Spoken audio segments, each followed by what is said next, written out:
Hola, soy Pedro Salinas y esto es La Verdad a Fondo en el portal digital de la República, empezando la semana. Valeria, mi productora, me ha insistido en que por favor le pongan like al programa y que lo compartan. Si les gusta, lo comparten con sus amigos. Y si no les gusta, igual lo comparten con sus enemigos, con la persona que peor les cae.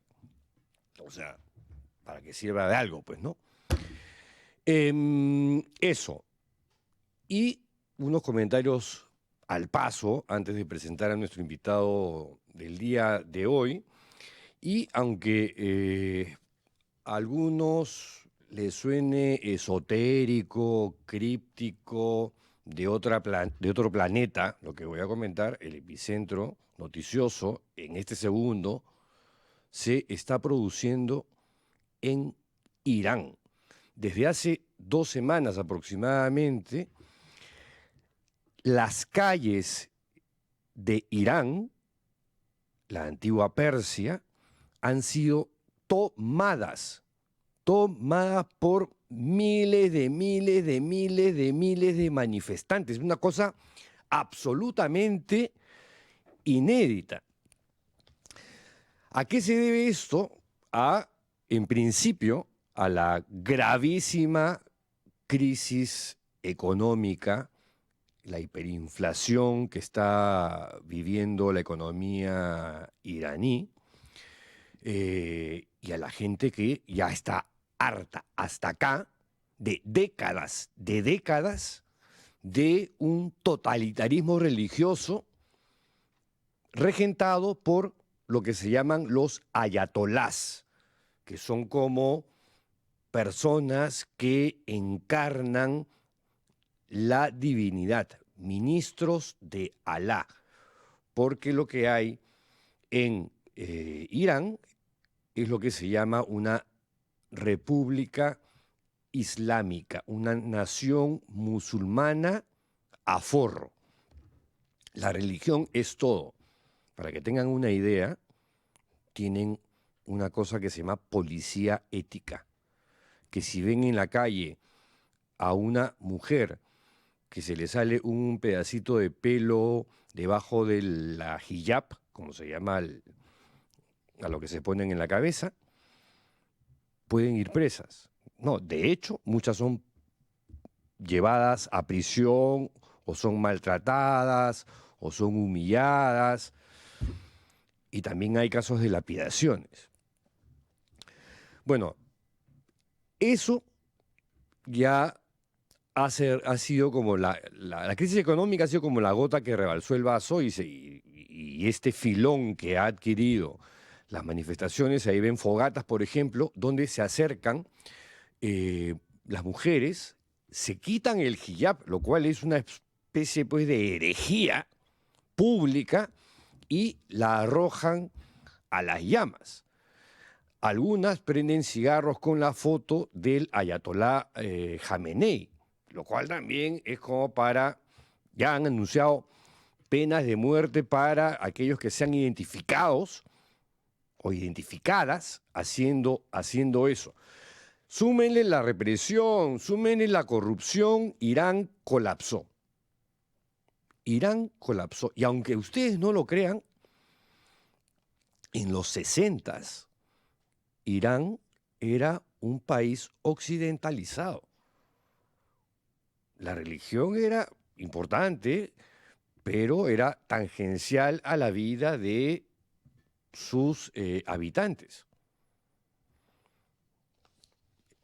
Bueno, el líder supremo, Ali Jamenei, ¿no?, este dictador religioso musulmán, ha acusado a los manifestantes de estar al servicio de agentes extranjeros. Según él, todas estas personas que ustedes han visto manifestándose, protestando en las calles, son agentes. ¿De qué país? No sabemos. De repente son agentes de Trump, o de Putin, o de Xi Jinping, o de Kim Jong-un, no sé. Y también las ha acusado de sacrilegio, y al acusar de sacrilegio en Irán, eso ya jugarse la vida. Para eso hay pena de muerte. Bueno, ¿cómo ha reaccionado el régimen de Jamenei? Ha cortado el Internet desde el jueves. Desde el jueves no hay Internet, entonces no se sabe lo que está ocurriendo realmente. La cantidad de muertos, heridos, presos políticos. Una organización internacional de derechos humanos americana ya habla de la muerte de más de 538 personas y de 10.600 detenidos. Así de caliente está la cosa en Irán. Pero digamos, no es el único lugar caliente, ¿no? Por supuesto, cada vez que habla Donald Trump,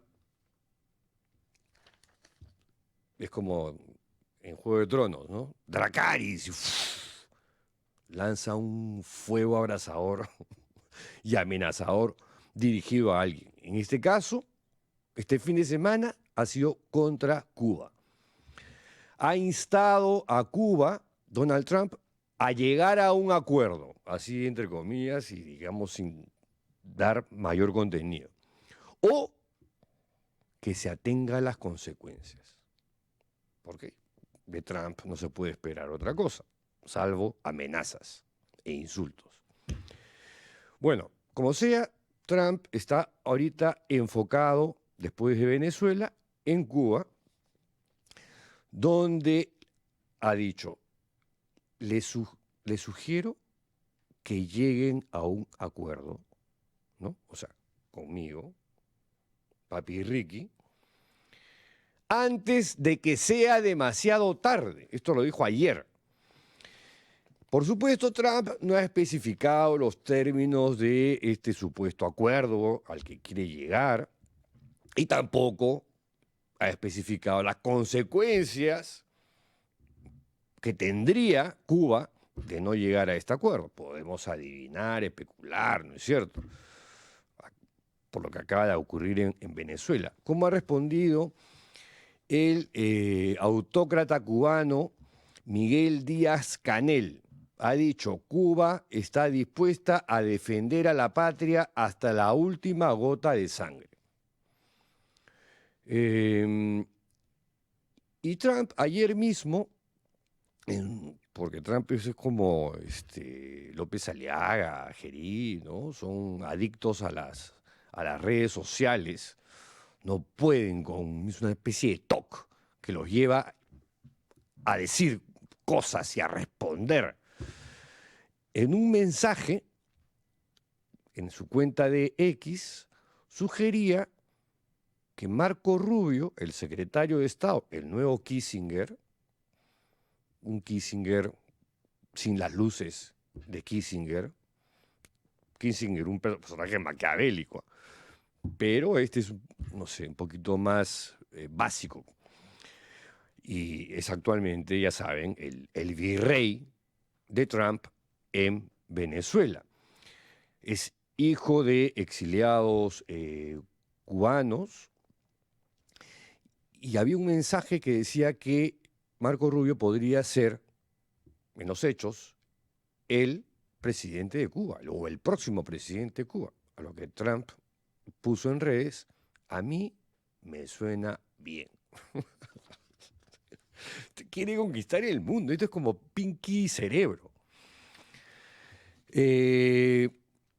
Bueno, en otras informaciones, el día de hoy, en la mañana, el Papa León XIV recibió nada menos que a María Corina Machado, Premio Nobel de la Paz, y es la primera aparición pública de María Corina Machado desde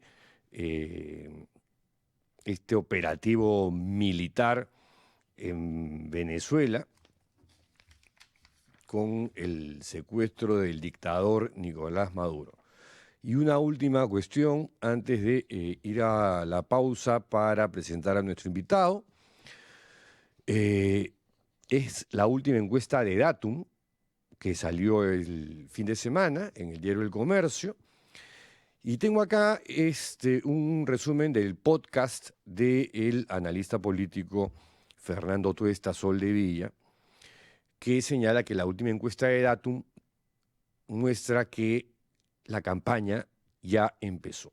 Aunque, o pese a que 42% todavía no sabe por quién votar. Hay un 42% que está a la espera de decidir su voto hasta, no sé, que se clarifique mejor el panorama. Ahora, señala Fernando Tuesta en su podcast que todos los candidatos, salvo el hermano de Vizcarra, han subido una ñisquita en relación con el mes de diciembre. Estos son Rafael López Aliaga, que tiene 12%, que no es nada, comparado con data de elecciones anteriores. Y la otra es Keiko Fujimori, 8,8%. Los dos encabezan la intención de voto, que es la derecha recalcitrante, ¿no? Sumados están en 20, algo, casi 21.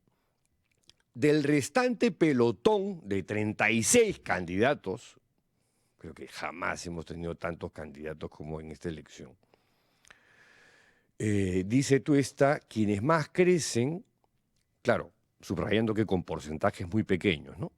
Son Carlos Álvarez, Alfonso López Chau, Johnny Lescano y George Forsyth.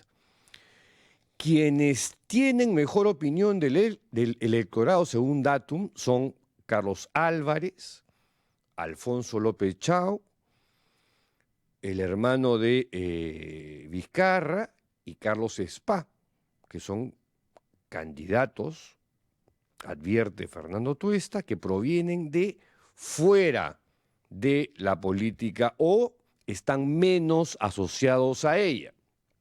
Por el contrario, señala, Vladimir Cerrón, César Acuña y Keiko Fujimori, que son de los más conocidos, concentran también malas opiniones. Que esté segundo en las encuestas no invalida lo otro. Y esto de las malas impresiones es que hay un anti duro, ¿no? Que es un aspecto fundamental, sobre todo, ya saben, para la candidata del fujimorismo, de cara a una segunda vuelta, donde siempre pierde. Un dato de especial interés, dice Fernando Tuesta, es la pregunta sobre la intención de voto para el Senado, que en estos comicios es lo más importante, porque por lo que hemos visto desde el gobierno de PPK hasta la fecha, el fujimorismo ha sabido manejar y dirigir el poder desde el Congreso de la República, y desde entonces no tenemos un puñetero presidente constitucional que termine su periodo. Bueno, en esa intención de voto para el Senado, ¿quiénes llevan la ventaja? Son 3 movimientos, no voy a decir partidos, 3 organizaciones. Renovación Popular, o sea, López Aliaga, Fuerza Popular, o sea, el fujimorismo, y Somos Perú, el movimiento del que salió Gerí. Estos 3 grupos son los que encabezan la intención del voto senatorial. Y según esta encuesta, y si las elecciones fuesen mañana, estos grupos u organizaciones serían los únicos de los 36 que ingresarían al Senado.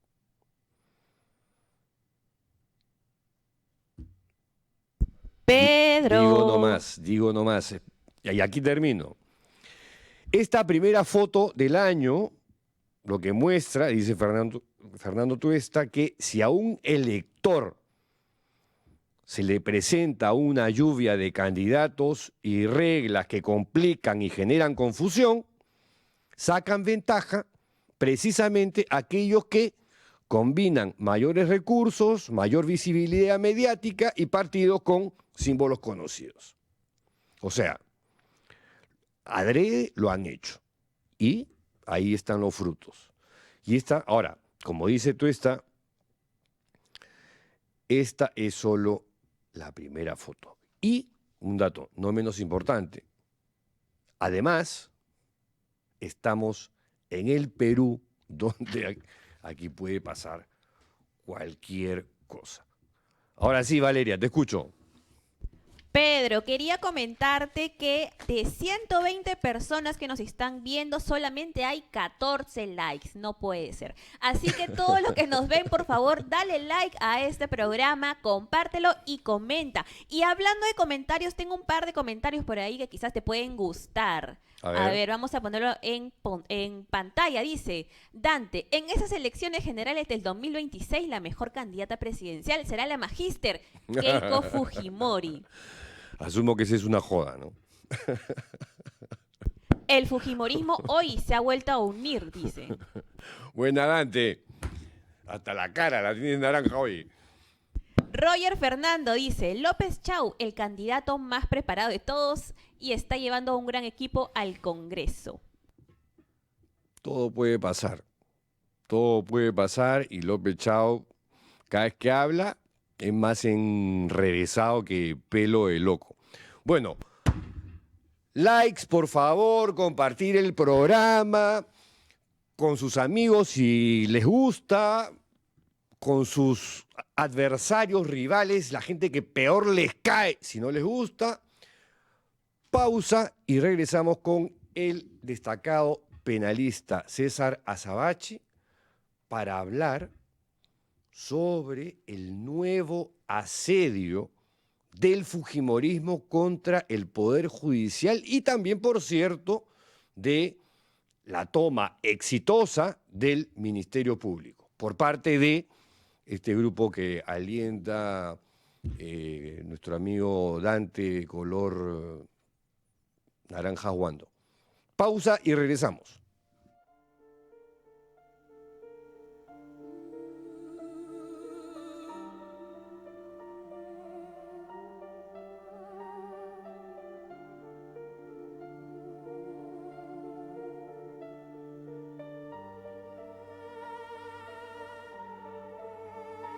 Entre sombras, la verdad respira, se esconde, espera, se filtra por las grietas del poder. No hay silencio que dure para siempre, ni mentira que no deje rastro. Las voces se apagan, pero los ecos persisten como heridas abiertas en la memoria del país.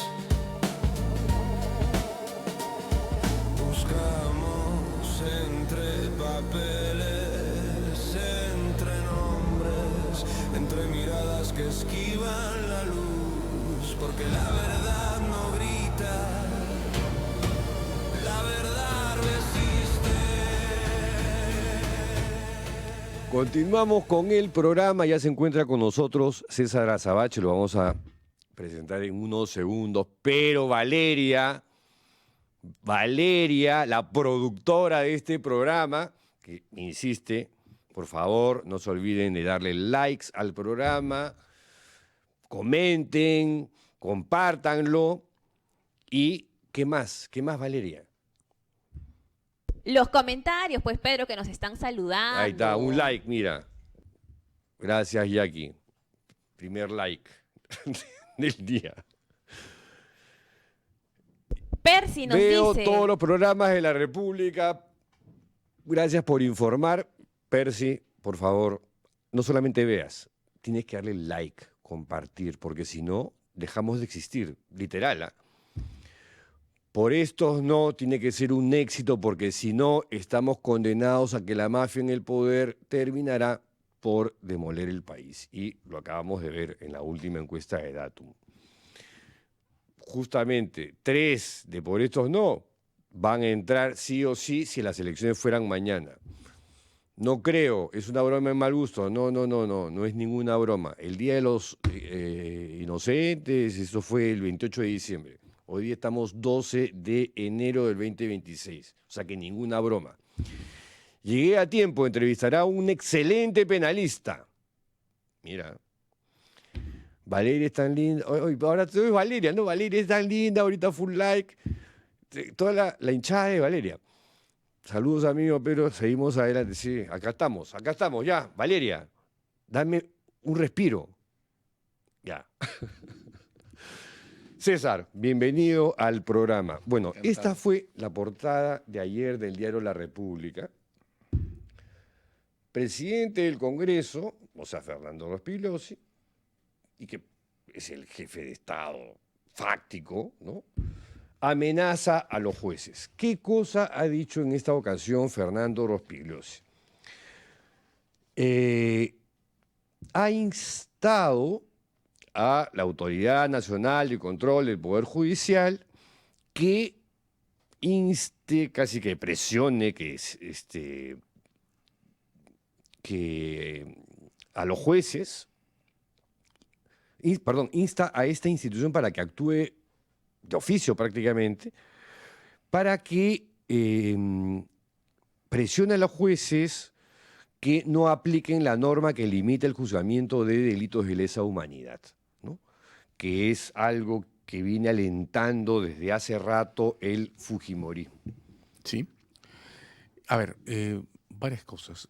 En particular estamos hablando ahora de la ley que, por tercera vez, es el tercer intento, persigue habilitar la prescripción, es decir, la conclusión por paso del tiempo de los juicios sobre crímenes de lesa humanidad. Anotar que luego vendrá otro debate porque también hay una ley de amnistía aprobada por este Congreso que aún no ha sido discutida por el Tribunal Constitucional. Estamos todavía en la de prescripción. Esa amnistía, ¿quién la...? También el Congreso, también la mayoría, también promovida por el señor Rospigliosi. O sea, el fujimorismo. Está aprobada. Sí, hay una tercera en agenda que todavía no se debate ni en comisiones ni en pleno, que también promueve el señor Rospigliosi, para concederle amnistía a los oficiales que están bajo investigación por los casos de las muertes derivadas de las protestas que comenzaron en diciembre del 20. De modo que la cartera es densa. Una nota que hay que hacer. Observemos que en esta pelea, que claramente es del control sobre el judicial, el señor Rospigliosi y el grupo al que representa no ingresan sobre la gestión y el gobierno, que ha sido una cuestión en la agenda, en el caso del Ministerio Público, ingresan solo, por ahora, en lo que se refiere a los casos sobre violaciones a los derechos humanos. Es entonces una entrada acotada, muy dura, muy intensa, pero acotada. Segunda cuestión por observar, decía, esta no es una ley nueva, es la tercera. La primera que intentó instalar la prescripción en este tipo de casos fue una resolución legislativa aprobada en el año 2003 por el Congreso de Tiempos de la Transición. Y tan no fue utilizada, tan fue inaplicada por los tribunales peruanos, que en el 2008 el gobierno, ya entonces tiempos de García, segundo gobierno, ensayó un decreto legislativo para volver a instalar la prescripción porque la resolución legislativa había sido inaplicada. Ese decreto legislativo provocó la única sentencia del Tribunal Constitucional con 5 votos sobre esta materia, que fue una dictada en marzo del 2011, que declaró, el texto es expreso y claro, que la prescripción en casos de derechos humanos es inconstitucional bajo la Constitución del 93. La última sentencia, la que ahora el señor Rospigliosi quiere imponer y está utilizando como respaldo las declaraciones de la señora Pacheco, presidenta del Tribunal Constitucional, no alcanza esos 5 votos. No logra tener entonces el formato de una resolución en forma, está por debajo de la mayoría calificada que se requiere para sentencias del Constitucional. De varias maneras, en reemplazo del tribunal, el señor Rospigliosi, que ha instalado en el lenguaje institucional la palabra prevaricación como si fuera sinónimo de desobediencia. Sí. Está bastante claro que el señor Rospigliosi no tiene claridad sobre lo que significan las reglas de prevaricación, pero claro, las está usando Ahora, como... antes sí lo tenía claro. ¿Eh? Ya, pero ¿para qué hablar de lo que pensaba antes, verdad? Digo, La cuestión en concreto... alguna vez sí lo tuvo claro. Bueno, hay muchas cosas que él ha dejado en el camino, ¿no? Pero en cualquier... Preguntar a los que saben, por ejemplo. En cualquier caso, lo que parece estar ocurriendo, que es lo que provocó esta portada, o el contexto que explica esta portada, es que ante el evidente fracaso que ha representado que este Tribunal Constitucional, cuya mayoría normalmente respalda al Congreso, no haya podido reunir los 5 votos que necesitaban para tener una sentencia en forma, una que pese tanto como la de marzo del 2011, bueno, pues están optando por buscar una herramienta de reemplazo, los órganos de control del judicial. Particularmente creo que la Junta Nacional de Justicia, más que el órgano de control interno del judicial. De modo que la Junta haga lo que el Constitucional no ha podido hacer. Imponer la ley de prescripción e imponerla en base a procedimientos de destitución que, me da la impresión, el señor Rospigliosi está construyendo sobre la base del, uso comillas, éxito temporal que ha tenido la secuencia de suspensión y destitución de la señora Espinosa, ¿no? Un juego arriesgado, sin duda. Sobre eso vamos a ir en unos minutos, pero lo que me queda claro, bueno, no solamente con esta última amenaza del fujimorismo que viene con la cara de Fernando Rospigliosi, es que lo que le jode al fujimorismo es la figura del control difuso, ¿no? Que un juez interprete y ponga la Constitución por encima de cualquier otra norma. Mira, ¿O no? Yo no lo creo. ¿No? De hecho, sí, el caso de Keiko Fujimori, el resuelto por el Tribunal Constitucional, ¿Ya? hubiera sido resuelto por un juez en control difuso, este debate no se estaría produciendo. De modo que no es una discusión sobre construcciones, creo yo. De hecho, el tribunal que originalmente tuvo el caso de Keiko Fujimori, rompiendo los protocolos establecidos, creo que haciéndolo bien, se apartó del procedimiento usual para anular el juicio en pleno desarrollo cuando los problemas constitucionales de la Fiscalía se multiplicaron y se multiplicaron hasta llegar a la Corte Suprema. En ese caso, lo que hizo el tribunal a cargo del caso Cocteles fue muy semejante a una inaplicación y nadie protestó. No creo que sea la construcción. Creo que la clave está en el caso El Frontón. ¿Solamente en ese caso? Sí. ¿Por qué? ¿Por qué lo digo? En la primera ola sobre debates vinculados a la imprescriptibilidad. De Alan García. Sí. Recuerda que Alan García llevó como vicepresidente en su segundo gobierno al señor Gianpietri, que era comandante general de la Marina en el momento del Frontón. Entre el 2003 y el 2008, en la primera ola gruesa en la que se intentó que la prescripción alcanzara los casos sobre derechos humanos, los pedidos de prescripción, estoy recordando estadísticas de Carlos Rivera, se presentaron más o menos 50 en el caso del Frontón. Todos cayeron en una inaplicación general que hizo que el caso continúe. Después, incluso después de la sentencia de marzo del 2011, el caso del Frontón, que sigue sin tener un juicio terminado aún hoy, llegó al Tribunal Constitucional. Después que el Tribunal Constitucional ya había declarado que el uso de la prescripción en estas historias es inconstitucional. En esa sentencia, que es del año 2013, me parece que mediados del 2013, el Tribunal Constitucional dijo más o menos esto. No voy a involucrarme sobre la discusión relativa a los crímenes de lesa humanidad es muy compleja, no es necesariamente un tema constitucional y estamos divididos.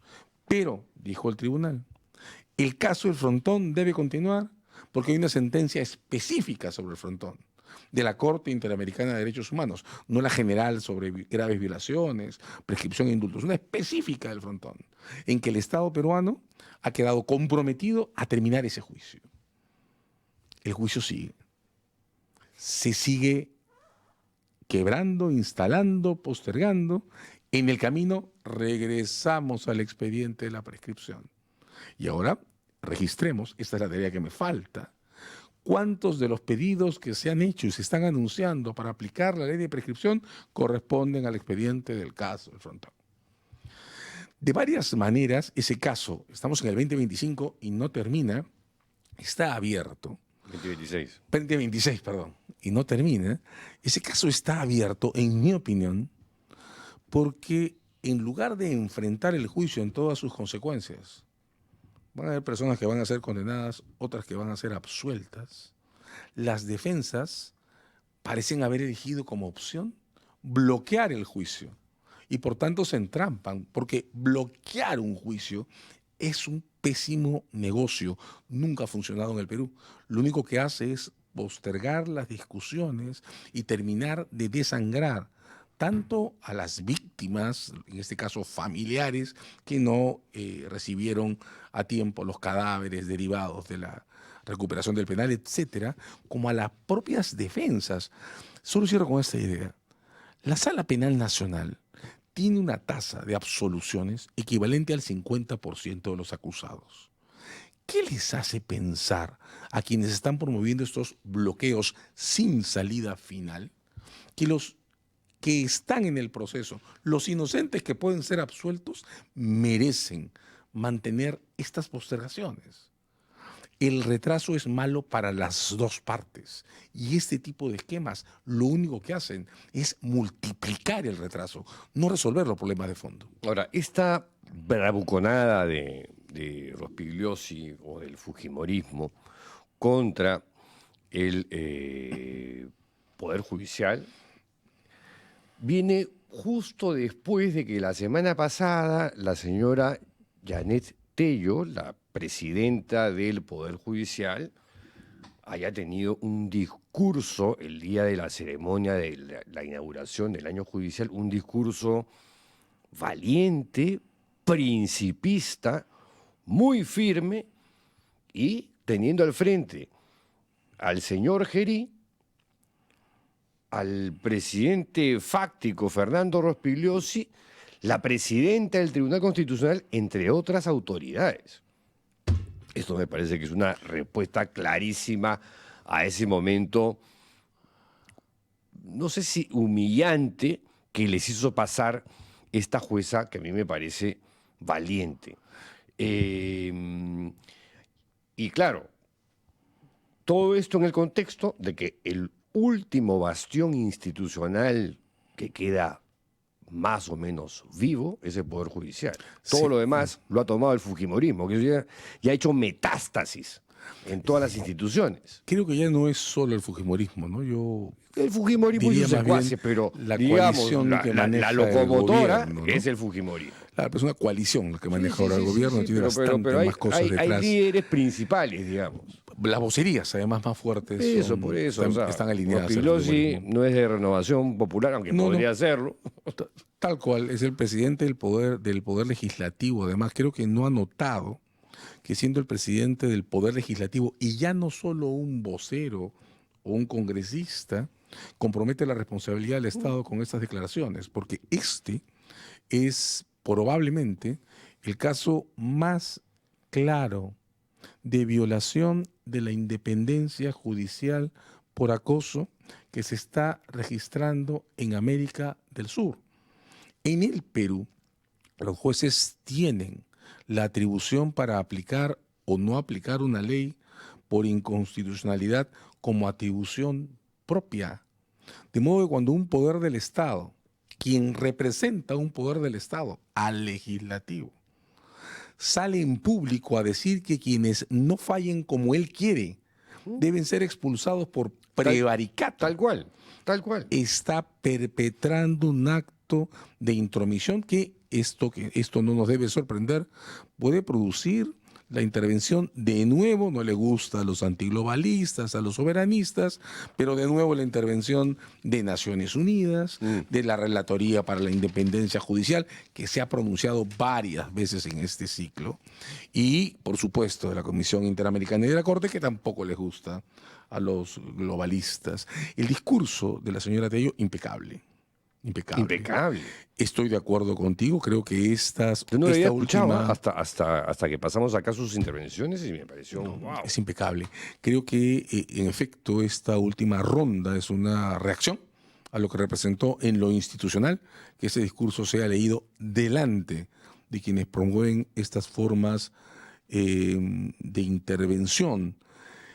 Ahora, claro, si uno mira las cosas en perspectiva, la debilidad, marqué eso hace unos minutos, con que esta presión llega hasta el judicial, ¿no? Este no es el caso de la Junta Nacional de Justicia, donde la mayoría Que ya está que controla tomada. el Congreso, claro, pero iban por todo desde el principio, gobierno y Ya. control, la tomaron. Poder Ejecutivo ya está tomado. No, por definición, Poder Ejecutivo desde que Castillo entró al gobierno, aunque Castillo decidió un suicidio. sí. La Fiscalía está tomada Ya está- temporalmente, pero ya está tomada. temporalmente, pero con tanto rigor que si, por ejemplo, Delia Espinosa regresa, cuando regrese, digo mejor, pues la Fiscalía va a estar desmontada. Sí. Desmontada. De hecho, este año, si no me equivoco, se jubila también Pablo Sánchez Velarde, que casi nadie lo recuerda, fue quien autorizó los casos contra Pedro Castillo. Pero en fin, esa es otra discusión. La cuestión es que la Fiscalía está tomada temporalmente, pero en proceso de desmontaje radical, ¿no? Bien.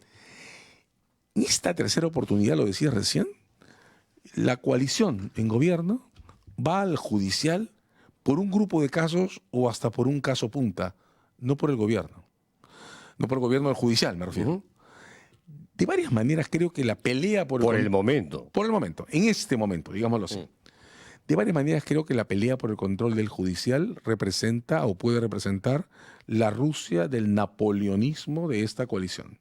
Demasiado territorio para que lo puedan controlar y sostener en el tiempo. Ya lo que han hecho en la Fiscalía representa todo un desafío. Están controlando la Fiscalía, sí, la cúpula, con una mayoría inestable. ¿Están desmontándola? Sí. Están desmontando los equipos especiales.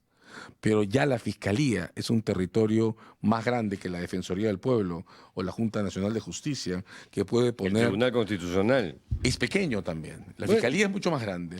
Sí. Entonces, ¿a dónde voy? A que... Pero el copamiento ya es efectivo. Hace rato. Pero mi punto es este.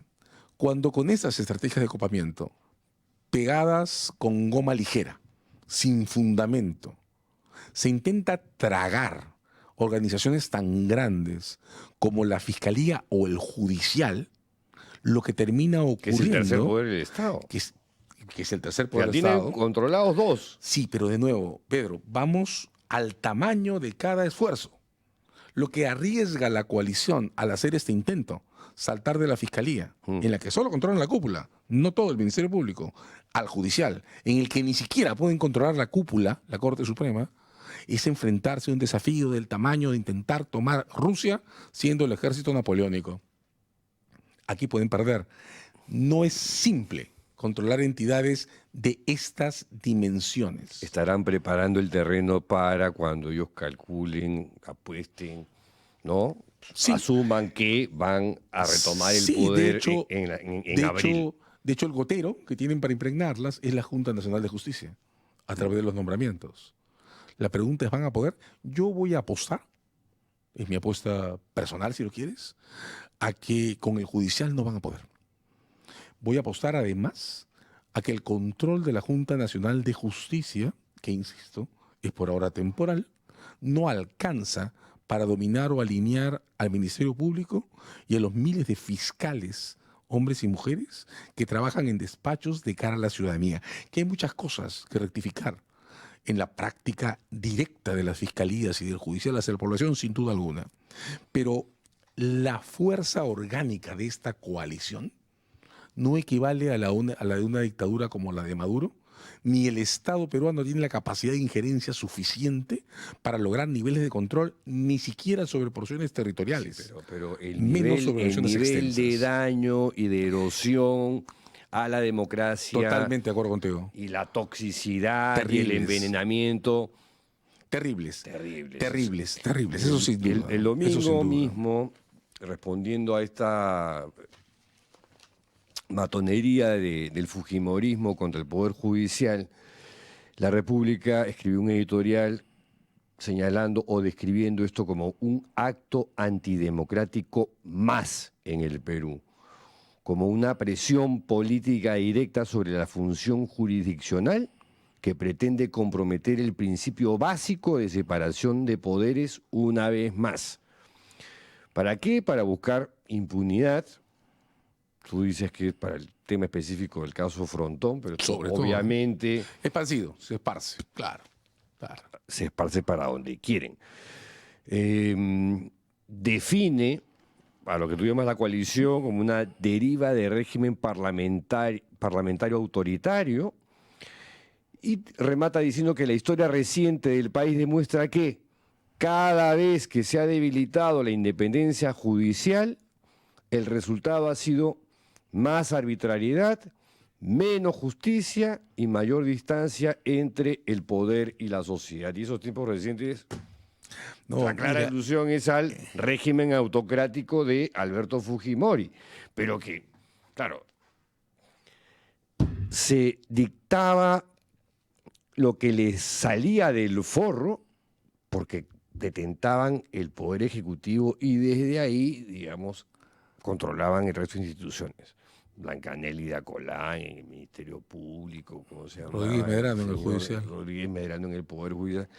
Ahora es desde el Congreso de la República, otra, una modalidad, creación de Keiko, ¿no? Hay que reconocerle la creatividad que, pudiendo haber hecho una oposición crítica y constructiva en el gobierno del PPK para ganar limpiamente las elecciones en los siguientes comicios, optó por la venganza. Lo saco a Kuczynski y a partir de acá, desde mis bancadas, yo controlo todo. varios comentarios. El primero, que yo sostenga y apueste porque el judicial va a ser la Rusia de la coalición no significa que no esté claro, lo está. El enorme daño institucional que cada uno de los capítulos de esta expansión, Junta Nacional de Justicia, Defensoría del Pueblo, Junta de Fiscales Supremos, Tribunal Constitucional, y ahora esto en intento le está haciendo al país. El daño es enorme y nos va a tomar 2 lustros recuperarlo y solo estamos hablando de la dimensión institucional. A eso me refiero, ¿No? pues. Eso O es sea, indiscutible. el daño es terrible. Eso es indiscutible. En la otra parte de tu comentario hay una clave que no quiero dejar pasar por alto. O sea, en efecto, en el 16, la bancada fujimorista se encontró algo que no tenía desde el 95. Mayoría absoluta en el Pleno del Congreso. Sí. Kuczynski ensayó de una manera relativamente precaria una forma de romper esa mayoría con la alianza con Kenji Fujimori, que fue detectada en sus fundamentos por el fujimorismo, y ahí es donde viene la operación de infiltración, ¿no?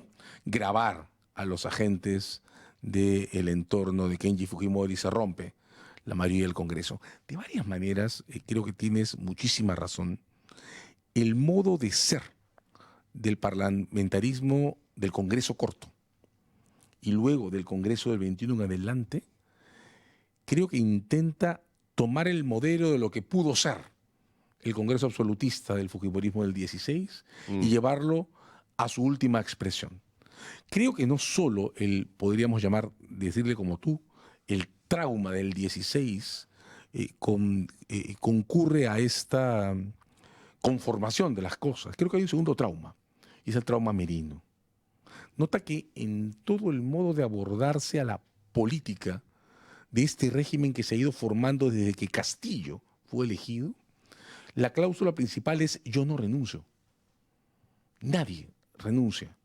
Que el último presidente renunciante por presión política fue Manuel Merino, después de las muertes de noviembre del 20. toda esta práctica tiene... Bueno, pero ahí la gente salió con todas las calles. y todas las La prácticas indignación políticas... ciudadana fue clave y Total, fundamental. Total, pero toda la práctica política, después de noviembre del 20, tiene como componente, primero, un aplastamiento que se intenta radical a las formas de disidencia. Sí, no, la más cuando son represión de es brutal. Protesta. Segundo, Represión más impunidad. más impunidad, más un permanente yo no renuncio. Boluarte, murieron 50 personas, no 2, pero yo no renuncio. Bueno, con Gerí han muerto 2 personas, además de los heridos, pues yo tampoco renuncio. El propio Pedro Castillo, acosado por los casos de corrupción que se establecieron en su periodo, pues yo no renuncio.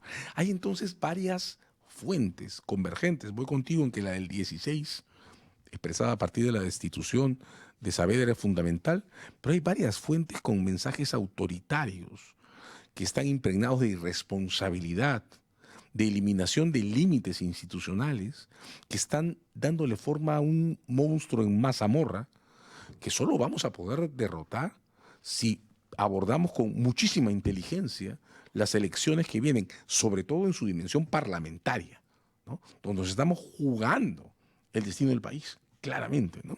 Y específicamente el Senado. Específicamente el Senado. Donde, principalmente como comentábamos al inicio, un comentario de Fernando Tuesta Soldevilla sobre la última encuesta de Datum, en la que Renovación Popular, Fuerza Popular, o sea, López Aliaga, Keiko y el grupo político de Gerí son los que en este segundo, si las elecciones fueran mañana, entrarían a controlar el Senado. El resto se queda fuera. Ya, ahora, digamos... Pero imagínate ese escenario. Claro, pero creo que Imagínate ese escenario. Creo que todos tenemos claro que el gran riesgo que enfrentamos es el de una reproducción de la coalición, ¿no? Su reciclaje. Pero eso es peor todavía. Por supuesto, eso es exponernos a una derrota institucional de muchísimos más años, ¿no? La coalición se está jugando en estas elecciones su propia reproducción. Hace poco, también en La República, Vergara ha publicado un artículo donde en un resumen decía, esto se pone muchísimo más peligroso cuando hay tanto riesgo.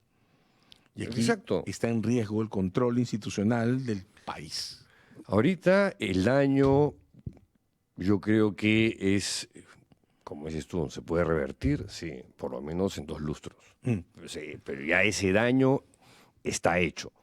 Ahorita el fujimorismo y lo que tú llamas la coalición autoritaria, o el fujimorismo y sus secuaces, como digo yo, son un tumor para el Perú. Pero si esto se traduce en un Senado en el que va a ser manejado por la gente de López Aliaga, el fujimorismo y el grupo de Gerí, Lo que ocurre O es sea, que hay un plano, ¿ya qué hacemos? El último apaga la luz. más o menos, ¿no? ¿Ah? Es que hay un plano al que no sé si podremos entrar por tiempo, pero que no hay que dejar de denunciar, ¿no? Junto con los mensajes políticos que estructuran esta forma de ser del poder legislativo y del gobierno, hay un desplazamiento y una emergencia clara en el plano de la economía que sostiene la política. Al final del día, Pedro, la política siempre adquiere la forma del dinero que la sostiene. Y en este momento estamos en cuanto al 3er o 4.er año de este hiperciclo de metales, con la onza por encima de $4.000, con un país que está concentrando más o menos el 40% del oro ilegal que se exporta en América del Sur, ¿no? De varias maneras, la economía que está emergiendo, son más o menos, se estima más ya de $10.000 millones el valor total que exporta la minería formal, el que está exportando la minería ilegal, en este caso. Bueno, pues esa economía requiere un Estado atado de manos, autocancelado en sus posibilidades de fiscalización, de organización de políticas y de control. De hecho, ya las leyes que han salido de este Congreso, Totalmente. favoreciendo las economías criminales, entre ellas la minería ilegal, Absolutamente. De el hecho, tema del reinfo, por Dios. exactamente. De hecho, cada vez que se pregunta, creo yo que con un cinismo que espanta, ¿cuáles son las leyes por crimen? Pues hay que tener en claro que la respuesta sigue siendo, pues son 3 generaciones de leyes Las primeras vinculadas a la restricción de la criminalidad organizada, la persecución de la criminalidad organizada y los allanamientos. La segunda ola, que fue anunciada del Ministerio Público, que incluía modificaciones al régimen de pérdida de dominio. Y la tercera ola, que es claramente las ampliaciones de Reinfo. Y el comienzo de autorizaciones de carreteras, de construcción de vías en las zonas de extracción ilegal de oro y madera en la selva peruana. Entonces, las leyes pro crimen, las que importan, sobre todo la tercera generación, están claramente arregladas a organizar al Estado conforme a las necesidades de la exportación ilegal de oro. Y a diferencia de lo que pasó en los 80, cuando el problema era el narcotráfico, aquí no va a haber cooperación internacional para la lucha contra la minería ilegal. El comercio internacional flexibilizado con el pragmatismo de Trump y compañía están absorbiendo el oro ilegal que sale del Perú. Entonces aquí no va a haber DEA ni AID para sustituir los esquemas de extracción ilegal de oro, los no controlados. Y ahí viene la otra tasa de daños, ¿no? Daño al ambiente, tráfico de personas y el impacto que tiene todo eso sobre el sostenimiento de los fundamentos macroeconómicos del país, que eran en teoría prácticamente lo único en lo que estábamos de acuerdo hasta hace 10 años, ¿no? Se nos va acabando el tiempo y yo no quería dejar de comentar que el contexto internacional, o sea, Donald Trump y esta deriva autoritaria de la extrema derecha a nivel planetario, va a favorecer a estos grupos. Absolutamente. De hecho, nota que nos acostumbramos, de esto hay que tomar nota, a vivir contando con la comunidad internacional como parte de nuestros soportes institucionales desde que comenzaron las reformas del primer Fujimori el año 90. Incluso el primer ciclo antes del 92, en el que se anunció programas de reforma del Estado, se ideó la SUNAT que ahora tenemos, se anunciaron reformas en la justicia. El ciclo que comienza el 90 es un ciclo impregnado de cooperación internacional. Desde temas institucionales como la justicia, la administración pública y la recaudación, hasta temas sociales como la vivienda, la salud y la educación. El golpe de Estado retrajo o contrajo la cooperación internacional, pero la cooperación se realineó en base a la cooperación americana, la Unión Europea, la británica. Subsistió en los 90, nos ha acompañado hasta los últimos años. Ahora, con el trumpismo como estandarte, pues el financiamiento a los organismos multilaterales de cooperación, y no estamos hablando de organismos de derechos humanos, ¿no? BID, Banco Mundial, Naciones Unidas, se está restringiendo. Y el soporte internacional con el que hemos venido contando desde que comienzan los 90 para adelante está decayendo. Eso significa también menos observación internacional, menos control internacional, menos promoción a la institucionalidad. De varias maneras, en este ciclo, los estados del sur están quedando expuestos. Estamos jodidos, dices tú. Bueno, sí. Pero podemos dejar de estarlos, voy a seguir diciendo. Ahora depende de nosotros. Depende de nosotros hace rato, pero bueno, como vienen las cosas, yo la verdad que no soy tan optimista, pero tampoco hay que tirar la toalla. No, nunca. O sea, esta pelea recién está empezando. Sí, y en esta pelea, Es Pedro, una pelea por la democracia, por los derechos humanos, porque la gente está desencantada con la democracia, con la libertad de expresión, los derechos humanos, es el una, Estado de Derecho, pero oye, es una pelea en la que hay que empezar también a girar, a abrir en sus códigos de referencia. Es una pelea por el descubrimiento del otro, por la escucha. Acaba de superarse el incidente espantoso del veto a la película de Corcuera sobre las muertes de Puno, que finalmente está estrenada en estos días. Pero nuestro lenguaje incluso tiene que cambiar, porque en este tiempo, mientras tanto, pues tendremos que aprender a hacer oposición.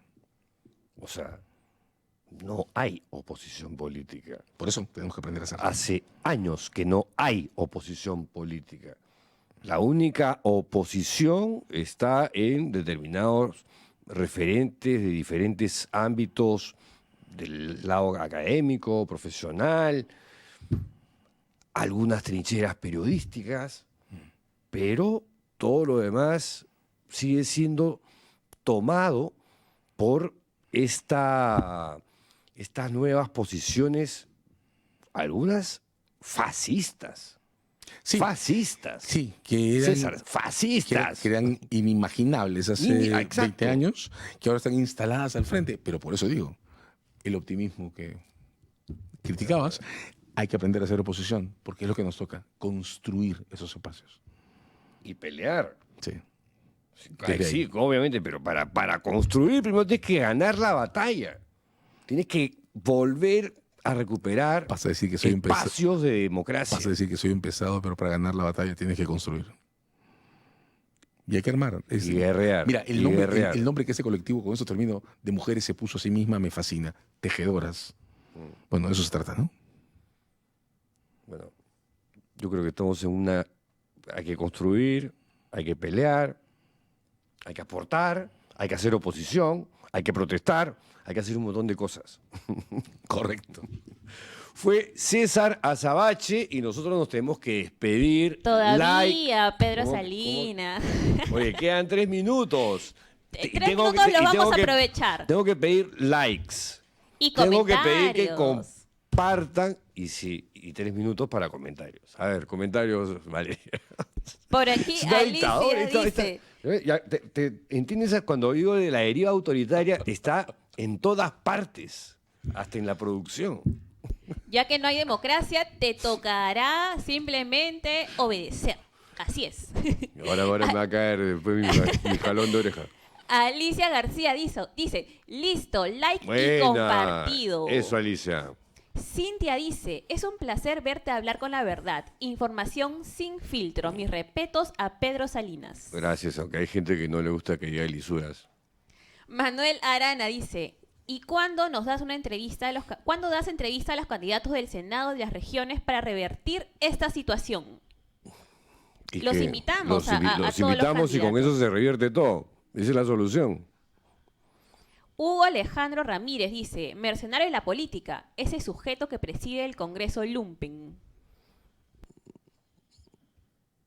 César Ugarte dice, el fujimorismo nos gobierna desde tiempos inmemoriales.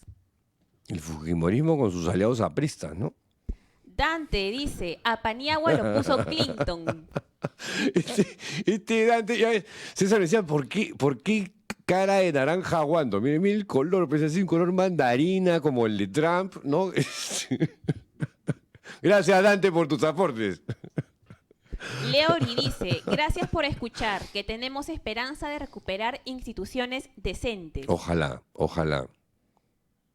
Edilberto Quispe dice, votar por cualquiera, menos por los partidos que lleven congresistas actuales en sus filas. Ya publicaremos esos partidos. Bueno, ahorita, según las encuestas, están López Aliaga, Keiko y Gerí, para todos los efectos, ¿ah? O sea, me refiero a grupos, organizaciones que tienen ambiciones de estar en el siguiente Senado, que es el poder que más posiciones de hacer las cosas que le salen del forro va a tener a partir de julio de este año. Juan dice, Keiko tiene más poder que Freezer. Acá he preguntado a Chester ¿Quién es Freezer? quién es Freezer y es el enemigo de Goku. El enemigo poderoso de Goku. Gracias, Chester, por la interpretación básica. Oye, ahí no se lee nada. Roger pues. dice, con todo lo que están haciendo la gente, la señora K y el Porky desde el Congreso Leyes Pro Crimen, hay que ser masoquistas para volverles a votar en abril. Se verá si el Bueno. pueblo se libre de sus verdugos. Ojalá, ojalá. Aquí dice Maritza, Tomás Aladino es enano de tamaño, pero gigante en corrupción. Es un palumpa del fujimorismo también, ¿no? Este es para ti, Pedro, dice César Diego. Todo se resuelve con Rafael López Aliaga. Si se Por puede, el pueblo supuesto, lo César, respalda. por supuesto. Así va a ser, así va a ser. López Aliaga es el Trump que necesitamos como país. Y el último, Mariela Mendoza, dice, mi like asegurado. Con López Aliaga, mira, ya hay que empezar que invadimos. Ecuador, Bolivia, algo cerquita, pues. Arequipa, la República Independiente de Arequipa. En fin, Ya, ahora sí, Valeria, me puedo despedir. Tengo que pedir permiso. Ahora sí nos podemos ir. Un último pedido, dale like, comparte este video. Hemos llegado a más de 150 likes hoy día. Wow. Muchísimas gracias a todas las personas Mira, que nos ven. así funciona, Valeria. Tu magia. Bueno, ahora sí, nos tenemos que despedir. Regresamos el día de mañana. ¡Chau!